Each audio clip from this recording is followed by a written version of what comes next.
Ama namin, salamat sapagkat kayo'y Diyos ng kapayapaan, katiwasayan, katahimikan. Nawa ito ang aming maunawa at ito rin ang aming matamasa sa buhay na ito. Patawarin niyo po kami sa mga kasalanan namin, Panginoon. Punuin niyo po ang mga kakulangan namin.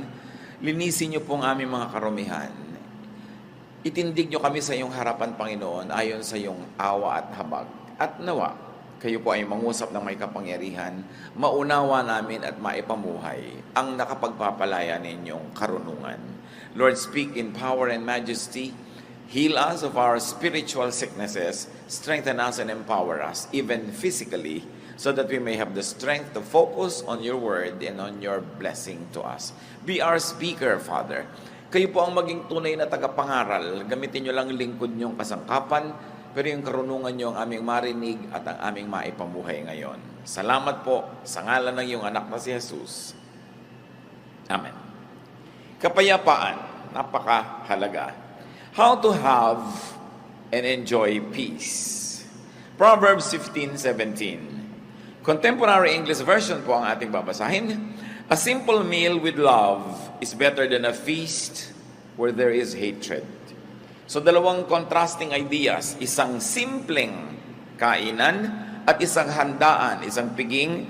Sabi niya, mabuti pa kung simple na lamang ang okasyon, simple ang pagkain at kainan, kung ang nangingibabaw ay pag-ibig. Kesa naman sa isang napakalaki ang granding handaan, pero may kagulo, may pagkakagalit at mayroong hatred. Totoo nga naman, kung minsan po sa kagustuhan nating malaki yung event, sobrang laki ng pangangailangan, sobrang dapat maraming preparasyon, malaki ang gastos, malaki yung stress, ang nagiging ending gulo. Kaya sabi niya, mabuti pa ang maghari, love. So it's one of the more important elements to have peace. Love. To love as verb, no? Because love makes peace possible. Pag may pagmamahalan, marami kang napapalampas. Pero pag may pagkakainisan, pagkakagalit, kahit maliit na bagay, napapalaki natin. So it's very important. You want a peaceful life, be loving. For peace is a lot easier to attain when there is love. Mahirap magmahal, totoo yun, pero mas mahirap magmuhi. It's very difficult to love, but it's a lot more difficult to hate. It takes a lot more energy at mas nakakapagod yun.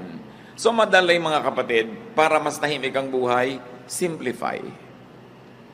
Kung kayang-kaya natin yung maluho, yung malaki, yung grande, maingay, talagang kapansin-pansin without sacrificing our peace, then go ahead. Pero kung masyadong magiging magulo, halimbawa, gusto nyo magpakasal, ang sobrang grande, ang gulo-gulo naman dahil ang dami-dami yung gagastusin, mangungutang pa kayo, simple na lang. Gusto niyo ng kasalan ng mga garden wedding, ang mga panahon sa Pilipinas, hindi mo masabi. So para tahimik ang buhay mo, magplano ka na agad indoor. Kahit umulan, bumaha, tuloy ang kasal mo, hindi yung ang dami mong iisipin. Alam niyo yung stress ng mga gusto magpakasal outdoors? Pagka sinabi na ng Pag-asa na malami darating na bagyo, papray na ng papray, isang linggo pa lang bago ikasal. Lahat ng tao nagpagod kape-pray para sa kanila. Ang arte-arte kasi gusto pa garden. Kaya tuloy, nahihirapan ng maraming tao. Ngayon, sa araw ng wedding, kung gabi man yung wedding, umuulan sa umaga, hirap na hirap ang loob. Pati yung mga waiter, hindi malaman, ipapasok ba o ilalabas ang handaan. Ang gulo. Kaya sabi, simplify. You want peace? Simplify. Simpleng damit. Yung iba, sobrang garbo ng mga damit. 5 yarda ang belo ng bride. Hindi na tuloy makalaka dahil sumabit na sa lahat ng silya, sumabit na sa carpet, nakaladkad na niya yung buong mundo. So, ang hirap kasi masyadong maraming kaartehan. Kaya sabi dito, simplify. Better a simple meal rather than a feast. Magkakaroon lang pala ng hatred.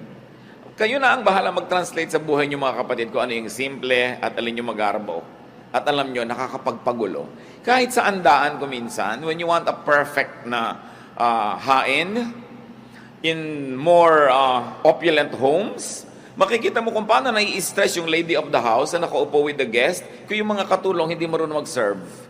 O nagkakamali, anong kutsarang inilagay dito, anong tinidor, saan inilagay si baso. Nandidila talaga yung donya at kung pwede lang niyang kainin ng palihim yung katulong niya kasi yung reputasyon niya ang nakataya.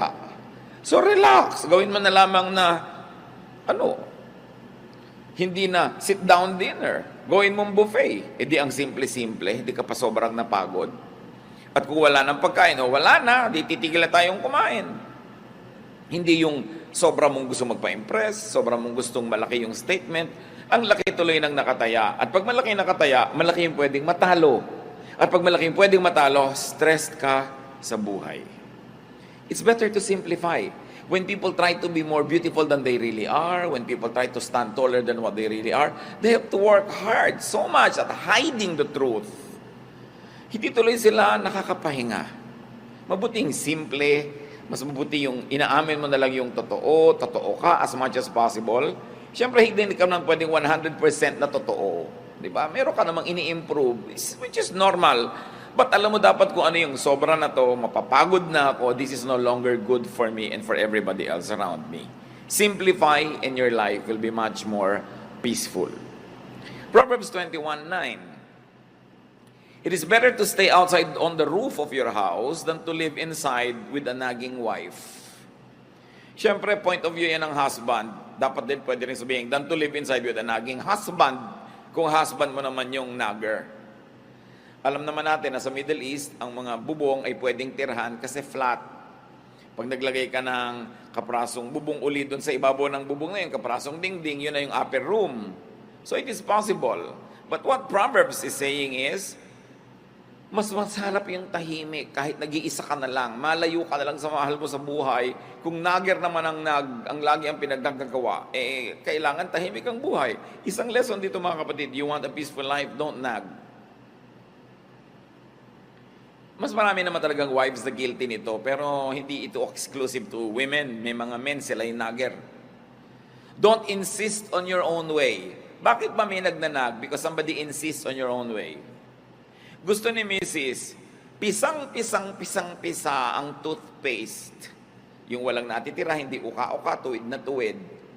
Gusto mo pala, di ikaw ang gumawa. What you want for yourself. Kung yung husband mo, gusto niya uka-uka, tabi-tabingi. Pareho lang naman kayo ng right bilang mag-asawa. Why impose on him na lagi niyang gandahan yung pisa ng toothpaste? Diba? O gusto mo bumili kang dalawa, isa sa'yo, isa sa kanya. Tahimik ang buhay.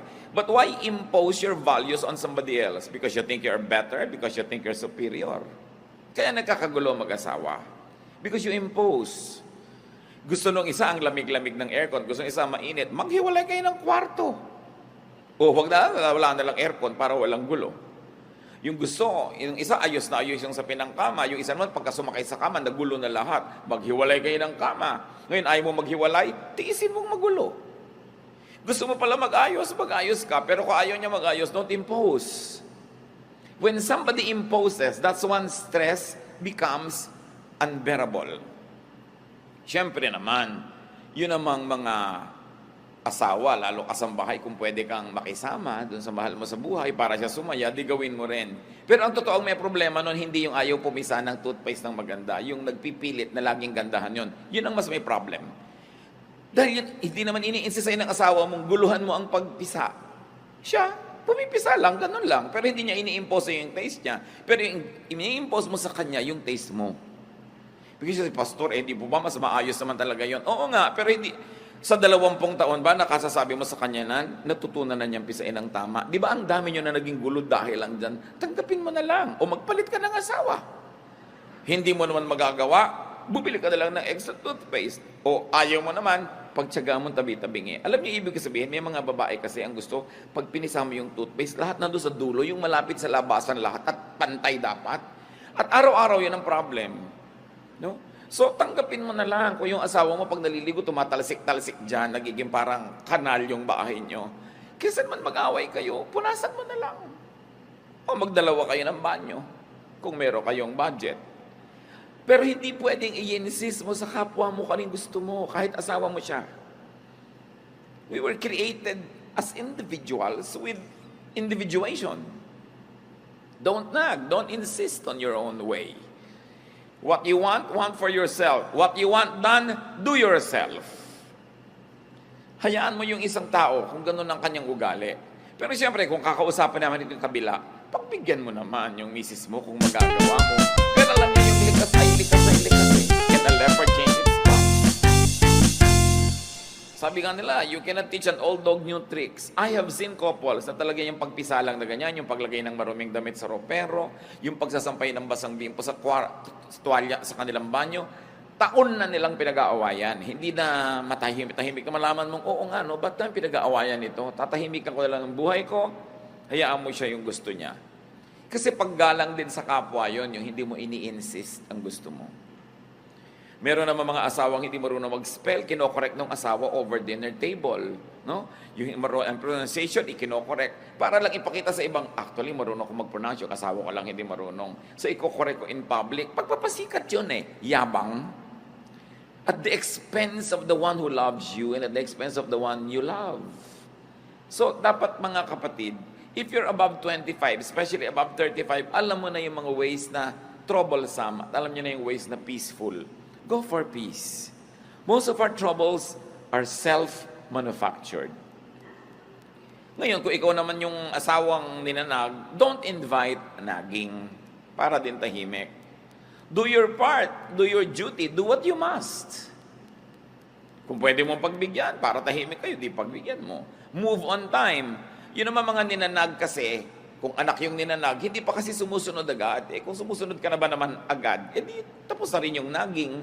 Many people nag because they don't get the results that they want. So you want them to stop nagging, give them what they want. They'll stop. Now, if you want naman to stop this trouble in your life, change your standards so you don't have to nag. Both parties have to do something to have peace. Especially in a home, it takes at least 2 people to make trouble. At kung ikaw yung laging ninanag, do things well. Lalo yung mga anak, may karapatan naman ng mga magulang yung inag kayo because ninuhubog kayo sa tamang ugali.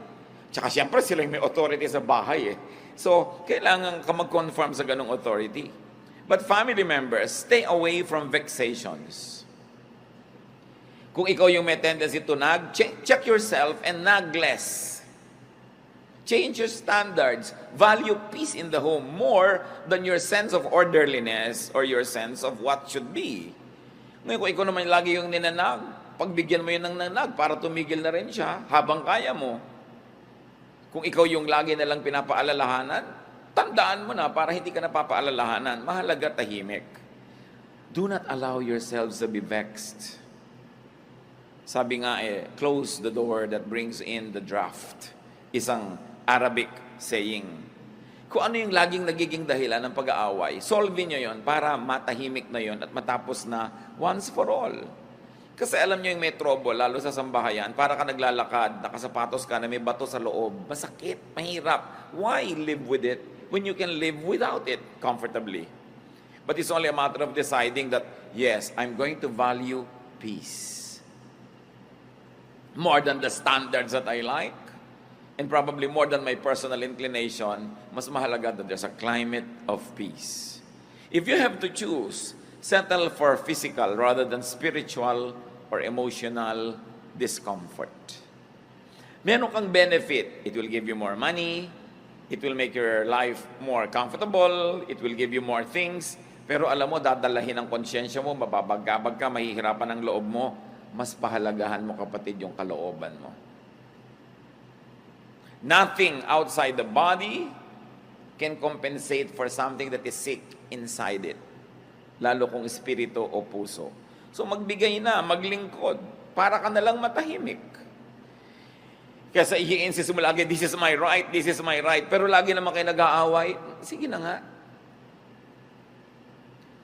Doon sa mga agaw-agawan ng mga magkakapatid sa mana, dapat pantay-pantay, eksaktong-eksakto. Pero sa pagpapa-eksakto mo, sobrang nagiging gulo dahil meron talagang mahilig manglamang. O kung hindi mo ikakamatay, ibigay mo na ng tahimik ang mundo.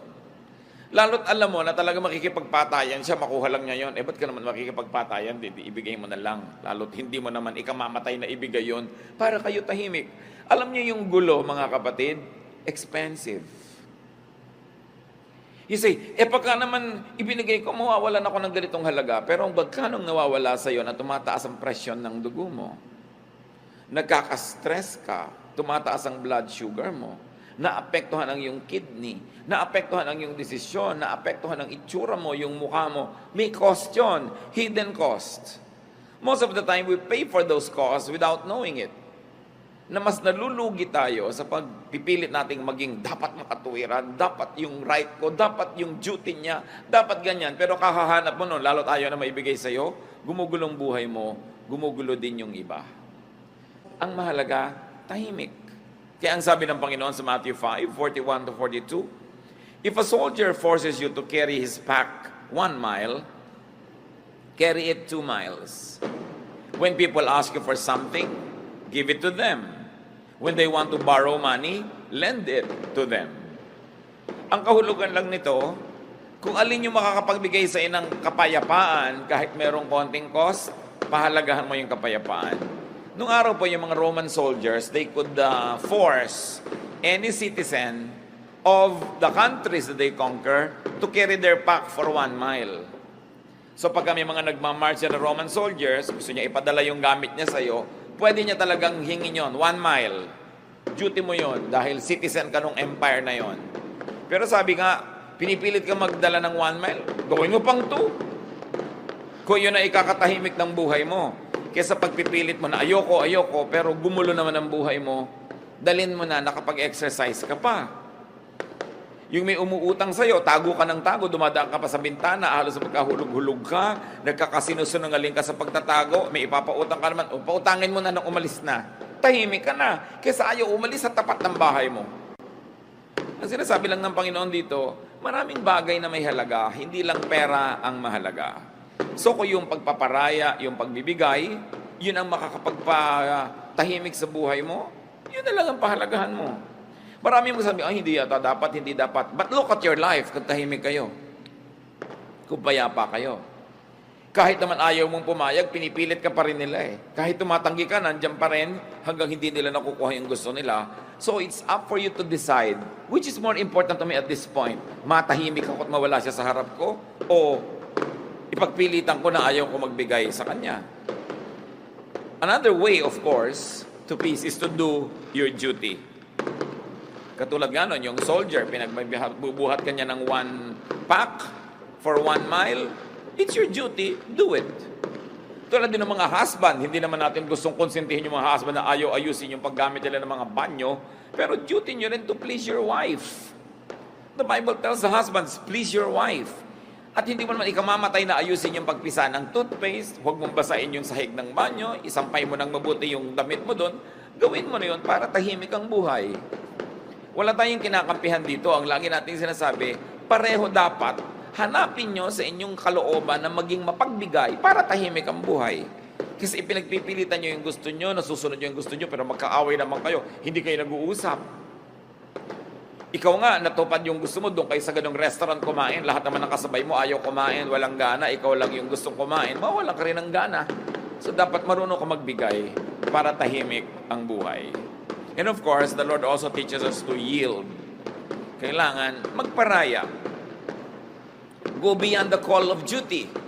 Yung mga iba, lapas ng oras ko ng trabaho, wala ka rin namang gagawin, ang traffic din naman, so bakit hindi ka nalang magtrabaho dyan para may na-accomplish ka pa? Yung sabi mo, lampas-lampas na yan sa duty ng isang anak o magulang o manugang, mano namang lumampas ka?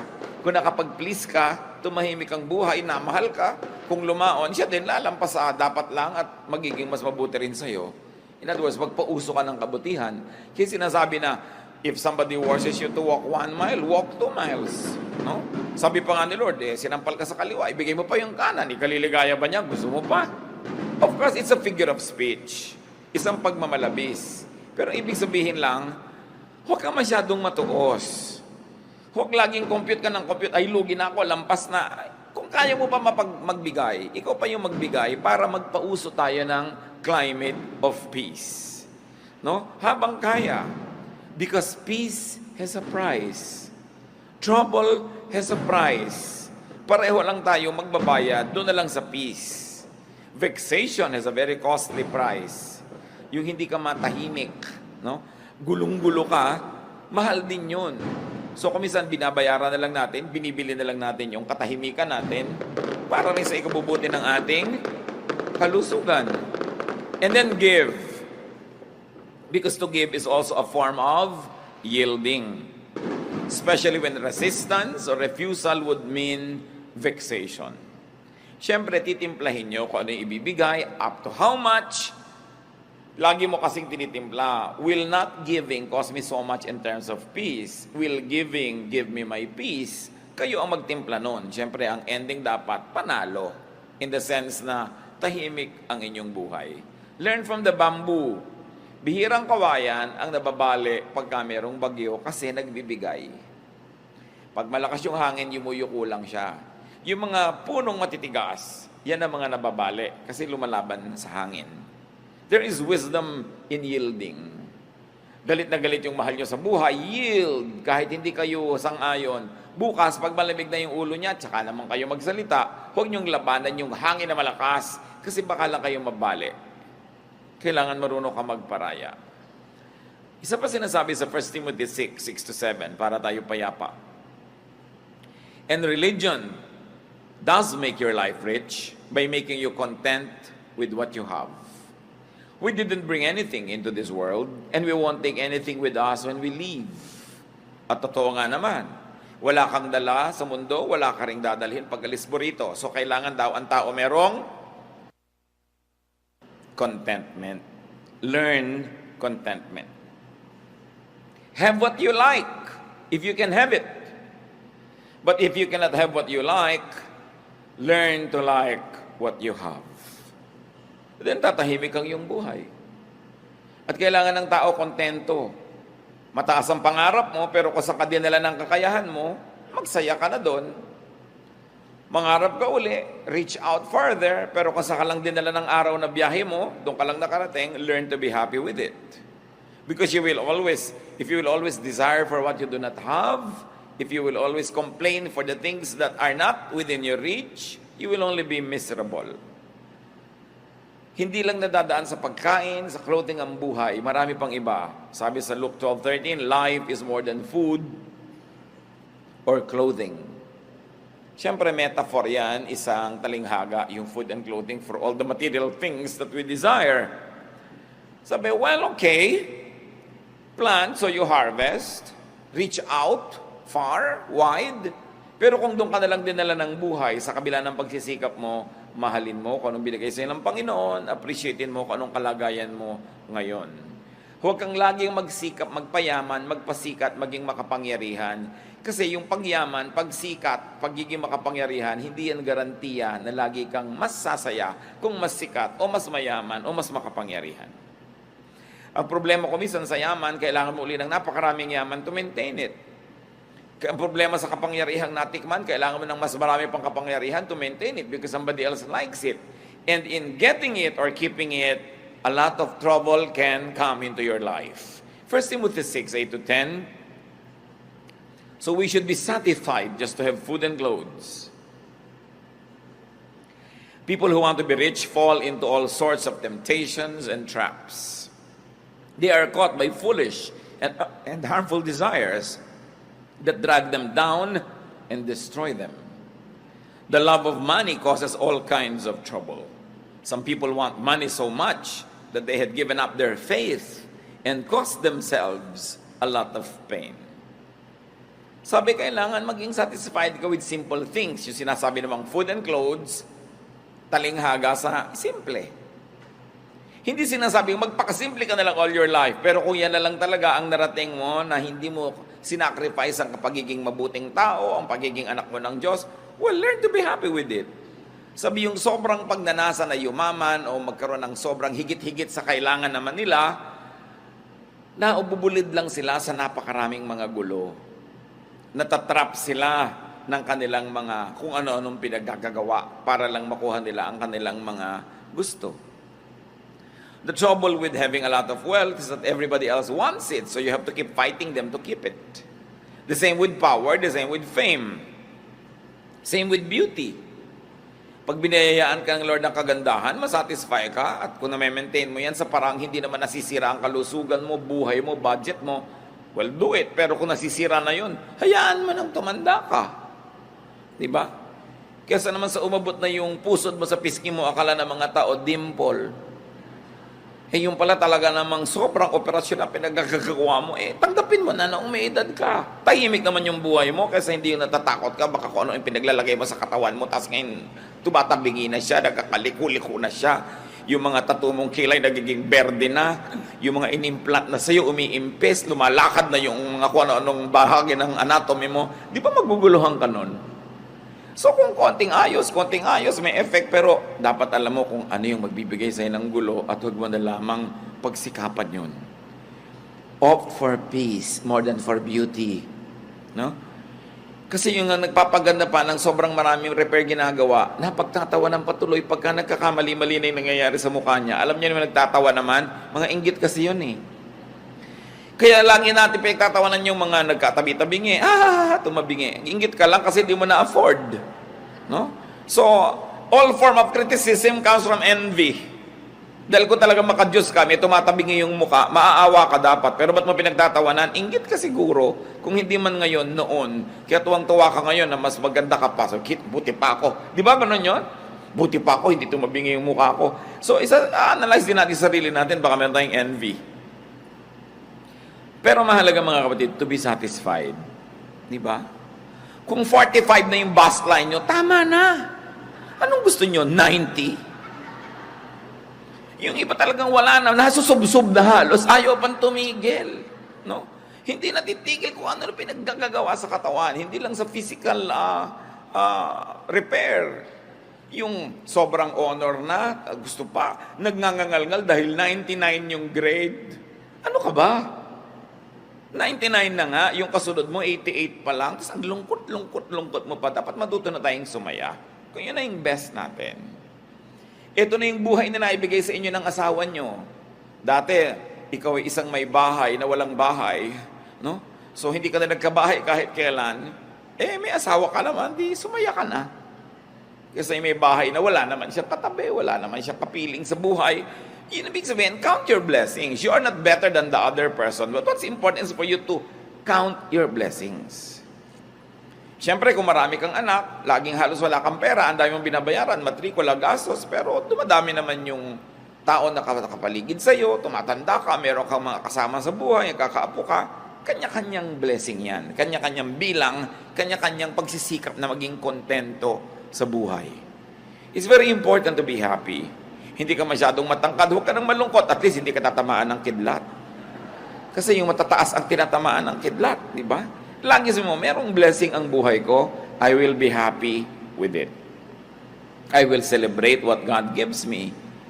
Hindi naman ibig sabihin ng kontento, wala ka ng pangarap at wala ka ng pagsisikap at ambisyon. Yes, dapat mag-ambisyon, mangarap, pero kung hanggang doon talaga ang narating ng kaya mo, accept it, and then celebrate it.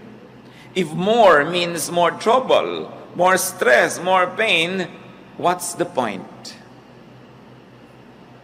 Sobrang lumaki nga ang kita niyo mag-asawa pero nagkahiwalay na kayo forever. Hindi ba kayo pwedeng mabuhay ng konti lang pero masaya naman kayo? Pinipili. Hindi lang pera ang mahalaga. Merong mga mag-asawang hindi na nagkasama kahit kailan dahil puro laging palaki ng palaki ang babayaran, kukuha ng uhulugan, babayaran, hanggang namatay na yung isa, o kung ano na yung nangyari, hindi na kayo nagkasama. What's the point? Hindi ko naman sinasabi, huwag kayo maghiwalay para maghanap buhay, pero hanggang kailan? When do you stop? When is enough? Enough.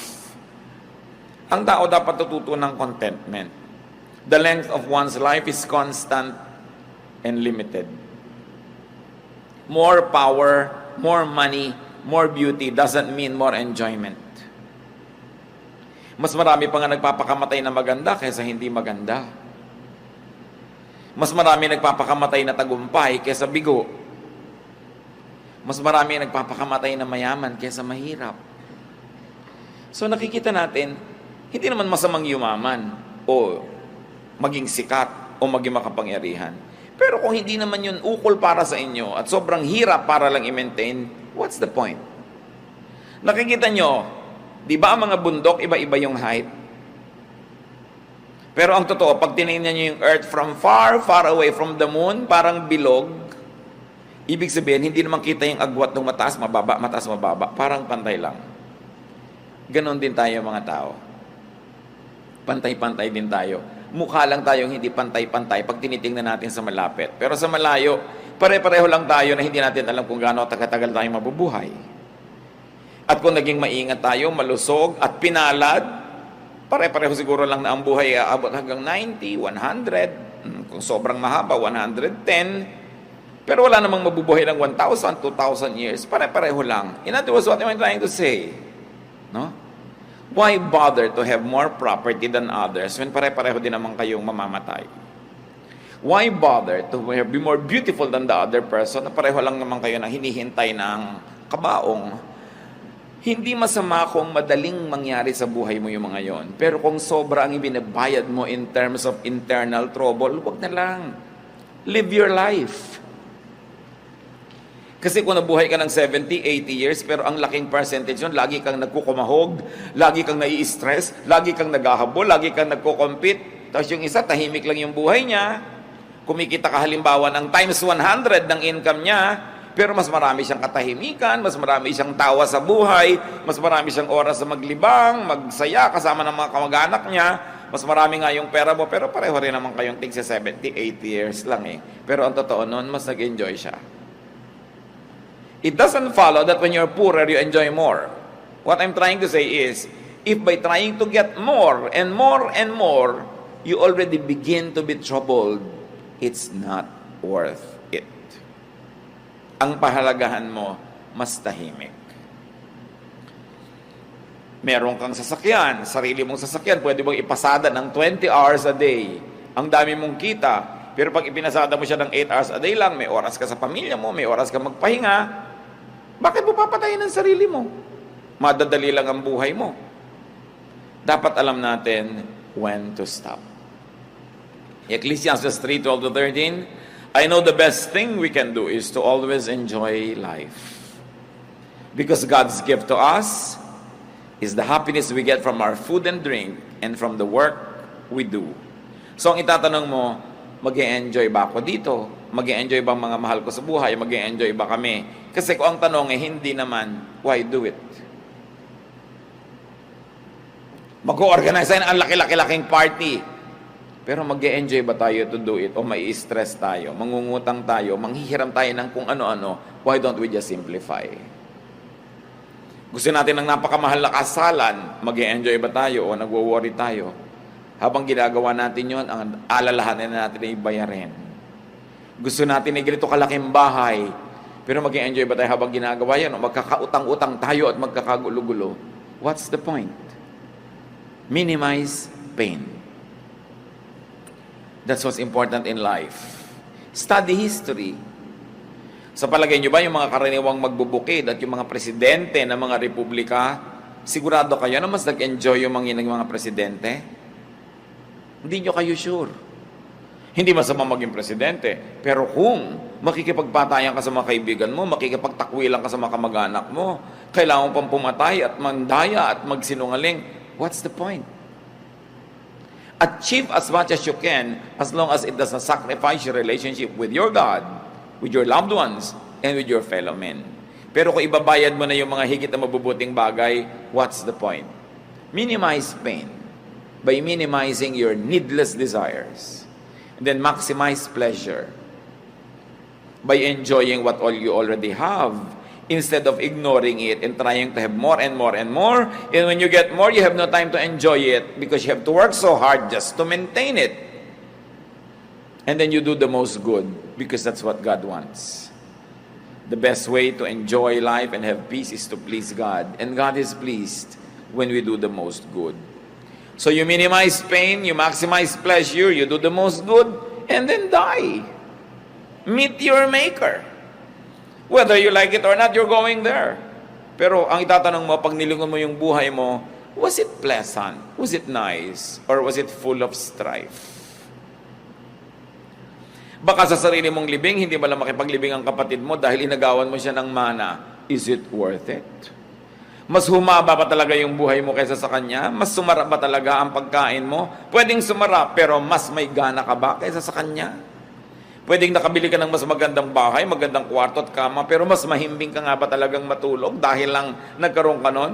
Pero kung binabagabag ka pa ng budhi mo, Wala ka pa naging mga kaibigan, nakagalit mo pa yung dati mong mga kaibigan. Is it worth it? You should know when to stop. Kumisan, meron sa ating pinagpapala ng Panginoon, kumikita tayo ng malaki, everything's going well, healthy tayo, pero ayaw nating tumigil, nagiging sakim tayo. Pag naging sakim ka na, gusto mo na lang more and more and more, itatanong mo na sa sarili mo, is the enjoyment directly proportionate to the increase in what I have? Kasi may diminishing returns din yan. Alam niyo yun naman yung pera, mahalaga lang yan sa taong walang pera. Pag wala kang kapera-pera, 1,000 pesos means so much. Kaya pagka yung may mga 13th month pay, pagka end of the year, yung ibibigay mong 13th month pay, magkano? 10,000, 20,000, whatever it is. Sayang-saya yung pamilya, nagkakagulo kung anong kakainin at gagastusin nila. Pero kung ikaw na yung may-ari ng kumpanya, ang totoo, kahit 3 million pa yung madagdag sa pera mo, bali wala na eh. Nadagdag lang sa salansan mo, nadagdag yung number, but it doesn't give you as much happiness and pleasure kasi yung mga empleyado mong tuwang-tuwa dahil nakabili ng pagkaalat-alat na hamon. Hindi ko mo mas maraming pera, mas may enjoyment. So pag alam mo, ay may diminishing returns na, it means I must focus on something else. And it means probably how to enjoy more what I already have, rather than on working harder and harder to have more and more, which does not proportionately add pleasure to your life. Inner peace is important because it gives man the time and space to hear God, to know God.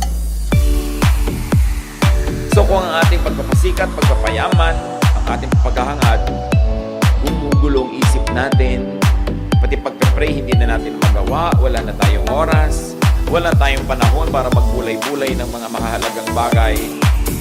Para ano pa? When you don't hear God and know God more, you will lack the peace that you will need in this life. So know when enough is enough.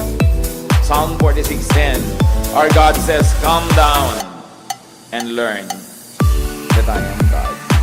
Who will learn that God is God? Those who are calm, those who are peaceful, those who are quiet. But when your quests take away the calm, the peace, the quietude, you will have vexation. The more vexed you are, the less of God you will have, because it takes peace to know God. And when you make it your priority to have peace, you know God more. Knowing God gives you more peace.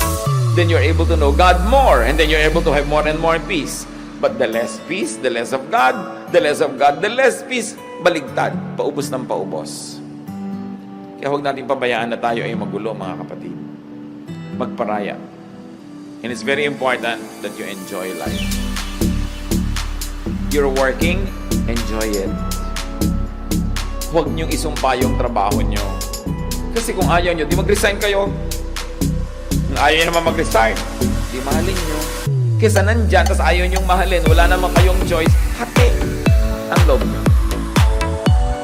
Ba, nagpipinta ka ng mga gulong ng jeepney, kung yan ang trabaho mo.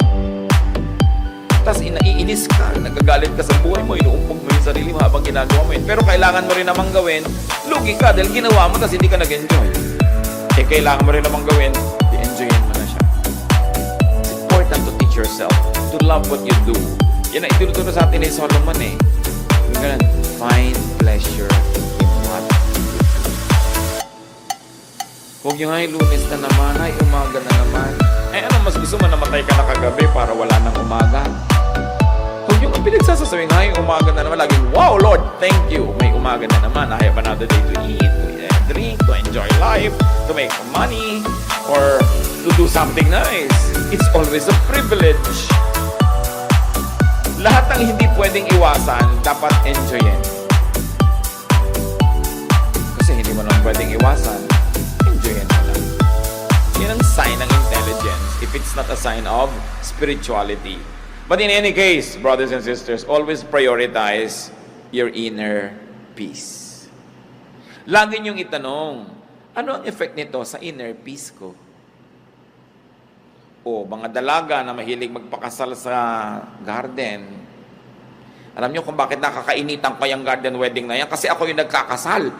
Nakaka-stress. No? Ako Kumisan ang lakas-lakas ng hangin, parang layag na binta na yung belo ng babae. Dalhin kaya ng hangin tong babaeng ito nang malaman niyang hindi tamang dito siya nagpakasal sa ibabaw ng bundok. No?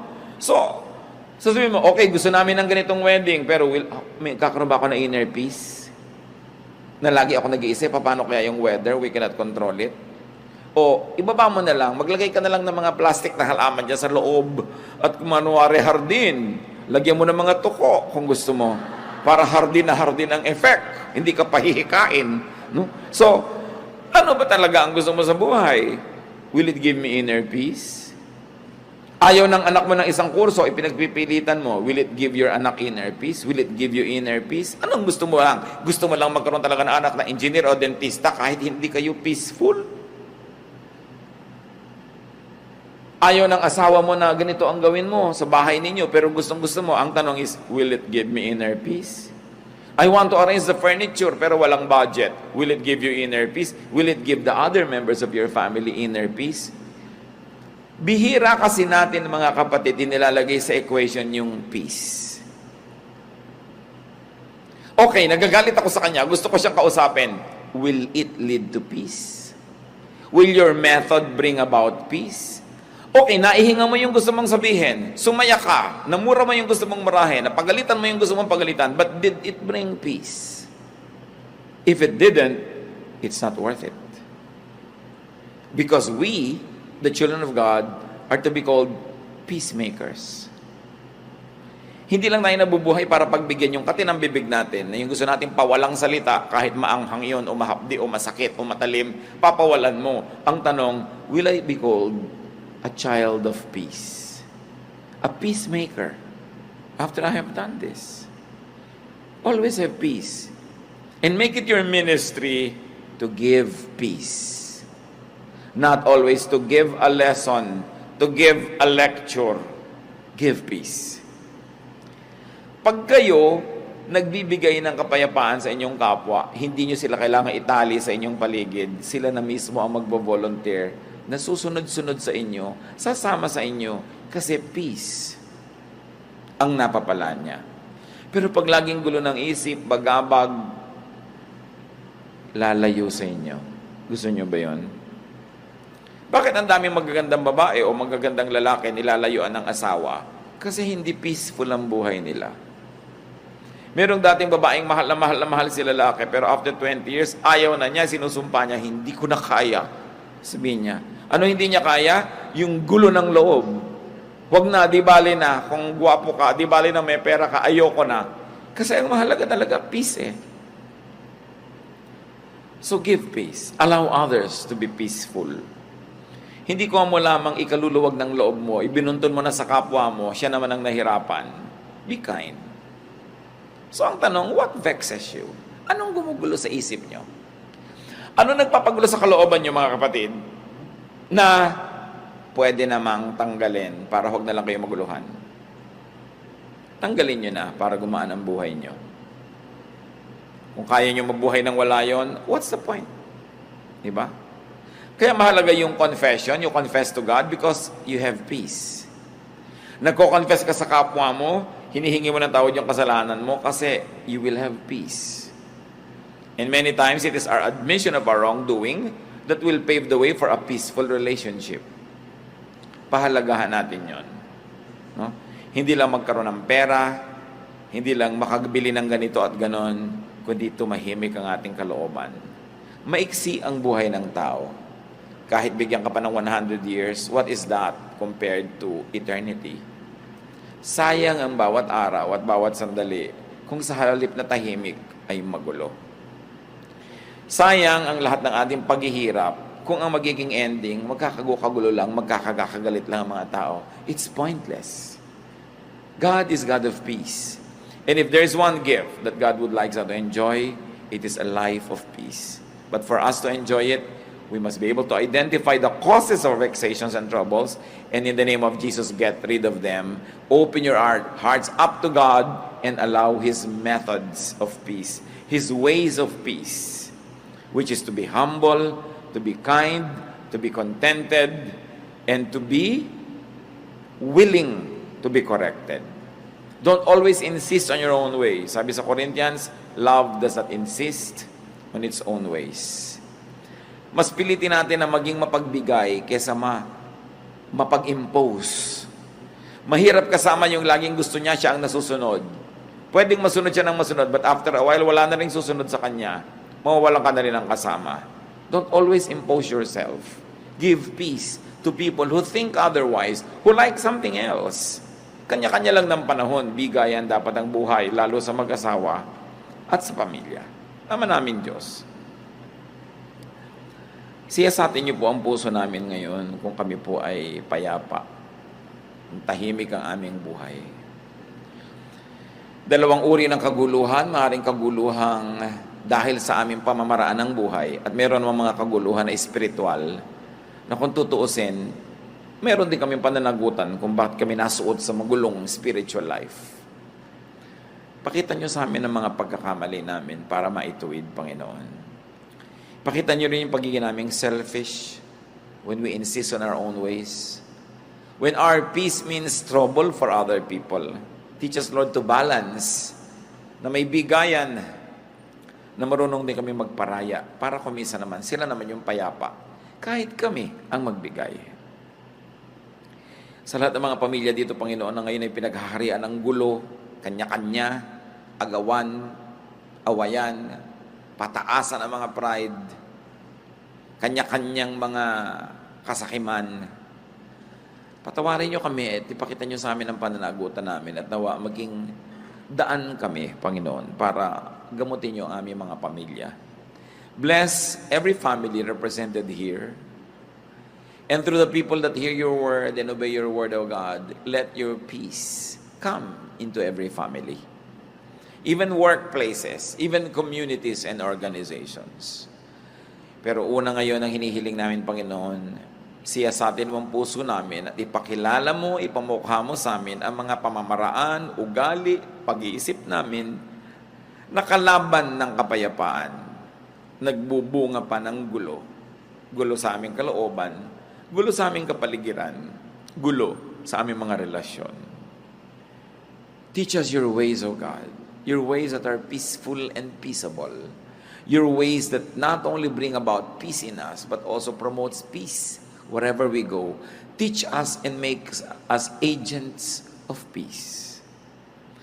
Lalong-lalo, Panginoon, kung kami may influensya, maybe our office, our job, our work, our job description, our rank, our title, sinusuko namin ito, Panginoon, para maging kasangkapan mo ng kapayapaan. Lalong-lalo ang aming mga dila na madalas sa katabilan nagiging sanhi ng gulo imbes kapayapaan. Turuan mo kami, Lord, na pag kami mga kakilala kami na nagkakagalit, huwag kaming kumampi, kundi maging agents of peace. Huwag naming abusuhin ang aming kapangyarihan o office para apihin yung mga kalaban namin o kalaban ng mga mahal namin sa buhay. Kundi habang kami may office, may official work, may title, that we be fair. Maalala namin na ang bawat trabaho binibigay mo sa amin is your trust. And you want us to be agents of your peace and fairness and justice. Teach us, O God. Magbulay-bulay tayo, mga kapatid. Pakinabangan natin ang sandaling ito. At nang tayo'y magiging lalo pang tahimik, ang lahat ng kilala natin ay matahimik dahil sa ating impluensya. At ating mga tahanan, mas lalong magkaroon ng kapayapaan dahil sa ating mga pamamaraan. Lord, in silence, may you allow us to reflect. Teach us how to enjoy lives of peace.